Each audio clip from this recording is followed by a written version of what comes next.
Hi hello ನಮಸ್ಕಾರ. ನಾನು ನಿಮ್ಮ ಹೋಮ್ ಹಾಲಿಡೇಸ್ ಗುರುರಾಜ್. ಇವತ್ತು ನಾವು ಅಮೃತ್ಸರದ ಜಲಿಯನ್ ವಾಲಾಬಾಗ್ ಪಾರ್ಕಿಗೆ ಬಂದಿದ್ದೀವಿ. ಇಲ್ಲೊಂದು ಹತ್ಯಾಕಾಂಡ ನಡೆದಿತ್ತು, ಅದನ್ನು ನೀವೆಲ್ಲ ಓದಿರ್ತೀವಿ. ಇದರ ಸ್ಮಾರಕ ಜಲಿಯನ್ ವಾಲಾಬಾಗ್ ಹತ್ಯಾಕಾಂಡ. ಈ ಹತ್ಯಾಕಾಂಡದ ಬಗ್ಗೆ ಸ್ವಲ್ಪ ನನ್ನ ಮಗಳು ಇದ್ರ ಬಗ್ಗೆ ಸ್ವಲ್ಪ ನಿಮಗೆ ಎಕ್ಸ್ಪ್ಲೇನ್ ಮಾಡ್ತಾಳೆ. Hi, I'm Chaitra. I'm from Ranebennur. I'm studying in 6th standard.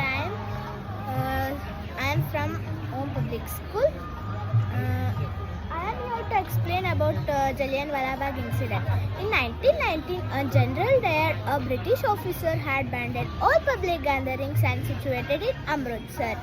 However, some people organized a peaceful meeting in Amritsar named Jallianwala Bagh, situated in Amritsar.